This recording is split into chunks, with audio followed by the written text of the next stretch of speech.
पिछली क्लास में कोई नेटवर्क इशू से कुछ क्वेश्चंस जो हैं वो समझ में नहीं आए थे, स्पीड जो है वो करेक्ट नहीं रही थी, तो वो क्वेश्चन दोबारा देखेंगे हम यहाँ पे। ठीक है, सभी देखो। नेक्स्ट क्वेश्चन आपके सामने आ चुका है। कोशिका में राइबोसोम की अनुपस्थिति में निम्नलिखित में से कौन सा कार्य संपादित नहीं होगा? राइबोसोम की अनुपस्थिति, क्वेश्चन ध्यान से पढ़ेंगे। देखो क्वेश्चन में क्या बोल रहा है कि राइबोसोम अनुपस्थित है, मतलब ये प्रेजेंट नहीं है यहाँ पे। तो निम्न में से कौन सा काम संपादित नहीं होगा? राइबोसोम है ही नहीं, तो जो राइबोसोम कार्य करता है वो काम नहीं होगा। अब आपको पता होना चाहिए राइबोसोम क्या काम करता है।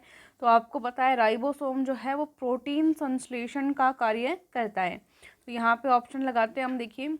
तो प्रोटीन संश्लेषण, ठीक है, ये काम नहीं होगा राइबोसोम अगर नहीं हुआ तो यहाँ पे ये आपका सही आंसर हो जाएगा, आंसर नंबर 3।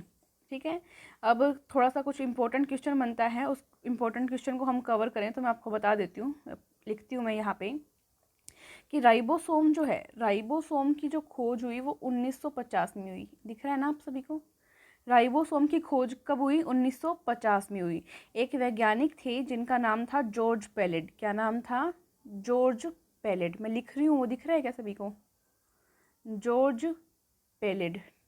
इन्होंने 1950 में किसकी खोज की? राइबोसोम की खोज की। ठीक है, राइबोसोम क्या होता है? ये प्रोटीन संश्लेषण के अंदर सहायक होता है। ठीक है, अब देखिए ये खोज हो गई इसकी। फिर एक वैज्ञानिक आए 1958 में। कब आए? 1958 में, 58 में। जिन वैज्ञानिक का नाम यहाँ पे था रिचर्ड बी रॉबर्ट्स। क्या नाम था? Richard B Roberts. 1958 में, अच्छा ये मिट गया, 1 मिनट। तो इनका नाम था रिचर्ड बी रॉबर्ट्स। रॉबर्ट्स याद रख लेंगे हम। ठीक है, इन्होंने नाम दिया इसको राइबोसोम। क्या किया? नाम दिया। पहले ऐसे नहीं होता क्या कि बच्चा तो पैदा हो गया, माता पिता ने कर दिया, फिर नामकरण पे बुआ फूफा आए और बुआ फूफा ने आके नामकरण कर दिया। तो वही बात है कि 1950 में खोज हो गई राइबोसोम की। फिर 1958 में आया ये हमारा फूफा जिसका नाम है रॉबर्ट्स। इस रॉबर्ट्स ने क्या किया? नामकरण कर दिया कि इसको भाई राइबोसोम कहा जाएगा। तो इस तरह से इसकी खोज और इसका नामकरण हुआ। ठीक है, क्या काम करता है? प्रोटीन संश्लेषण का काम करता है। ये क्वेश्चन ऊपर चला गया था, दिख तो गया ना आपको? ठीक है, नेक्स्ट क्वेश्चन पे चल रहे हैं हम। क्वेश्चन नंबर 4 सबके सामने है, सबको दिख रहा है? ओके, चलिए नेक्स्ट क्वेश्चन है, यदि माइटोकॉन्ड्रिया काम करना बंद कर दे तो कोशिका में कौन सा कार्य नहीं हो पाएगा? माइटोकॉन्ड्रिया काम करना बंद कर दे तो माइटोकॉन्ड्रिया जो काम करता है वो काम नहीं हो पाएगा। जो माइटोकॉन्ड्रिया काम करना बंद कर देगा तो माइटोकॉन्ड्रिया काम क्या करता है? मेनली ये भोजन के ऑक्सीकरण का काम करता है, भोजन के ऑक्सीकरण का। ठीक है, तो यहाँ पे बी ऑप्शन आपका सही हो गया है। देखो सिग्नल मिल गया, तो भोजन का ऑक्सीकरण का काम करता है, ये काम बंद हो जाएगा। बी ऑप्शन आपको सही होता है। ठीक है, समझ गए? देखो जो माइटोकॉन्ड्रिया होता है ना, इस माइटोकॉन्ड्रिया को हम कोशिका का शक्ति ग्रह कहते हैं, कोशिका का पावर हाउस। ये क्वेश्चन बहुत बार आ चुका है। मैं लिखूं क्या? यहाँ पे लिख देती हूँ, समझ ही गए होंगे। वैसे हर चीज़ लिखने की ज़रूरत नहीं होती, अब आप समझ जाते हो। शक्ति ग्रह, ठीक है, शक्ति ग्रह या पावर हाउस किसको कहते हैं? माइटोकॉन्ड्रिया को कहते हैं। कोशिका का शक्ति ग्रह या पावर हाउस होता है ये। समझ गए सभी? चलिए नेक्स्ट क्वेश्चन देखते हैं हमारा। नेक्स्ट क्वेश्चन पे आ गए हैं हम। हाँ, सबको दिख रहा है?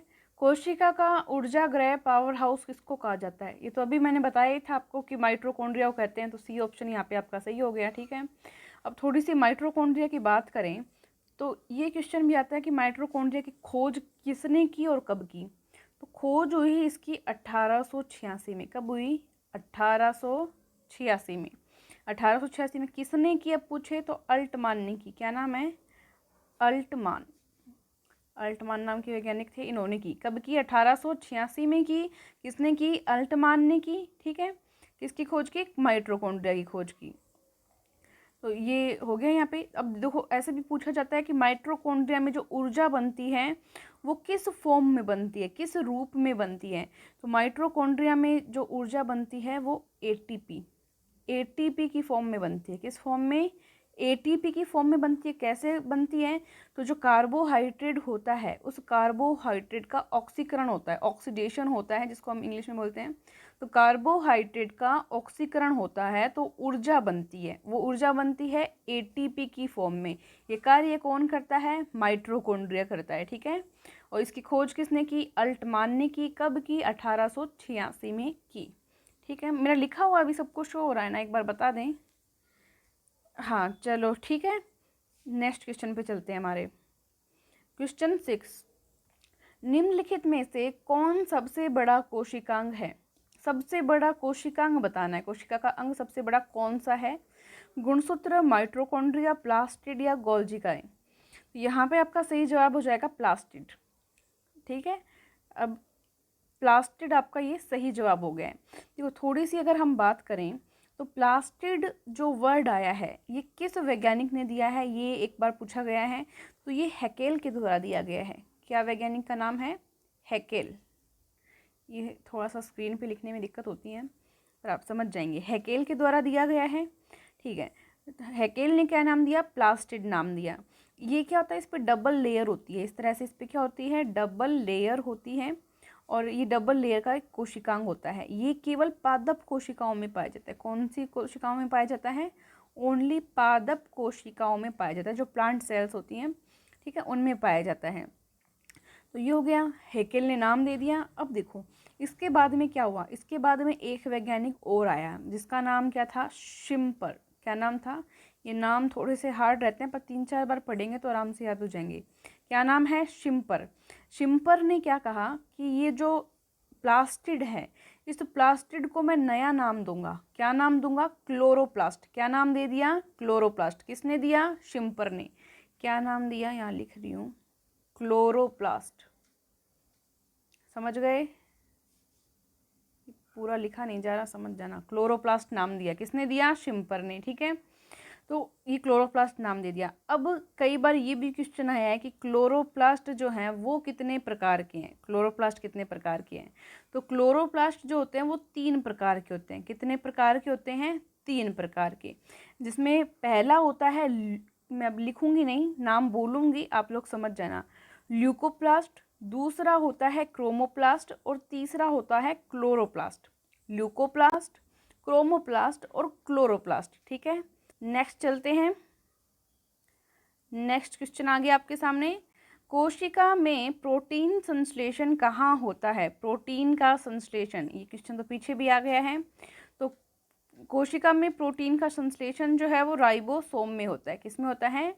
राइबोसोम में होता है, ठीक है। कोशिका का के अंदर प्रोटीन का संश्लेषण। अब देखो एक क्वेश्चन और बनता है, वो क्वेश्चन मैं आपको बता दे रही हूँ, लिख रही हूँ मैं एक बार। क्वेश्चन आता है कि राइबोसोम में क्या क्या चीज़ें पाई जाती हैं, या राइबोसोम किससे मिलकर बना होता है? तो राइबोसोम जो होता है वो आरएनए और प्रोटीन से मिलकर बनता है। तो राइबोसोम में राइबोज न्यूक्लिक एसिड, आरएनए का पूरा नाम क्या है? राइबोज न्यूक्लिक एसिड, और पी फॉर प्रोटीन। तो राइबोज न्यूक्लिक एसिड और प्रोटीन से मिलकर बना होता है क्या? राइबोसोम। तो ये भी क्वेश्चन यहाँ से आता है कि राइबोसोम जो है किन से मिलकर बना होता है? तो वो आरएनए और प्रोटीन से मिलकर बना होता है। ये यहाँ पे थोड़ी लिखने में दिक्कत आती है स्क्रीन पे, पर आप समझ जाएं, ठीक है।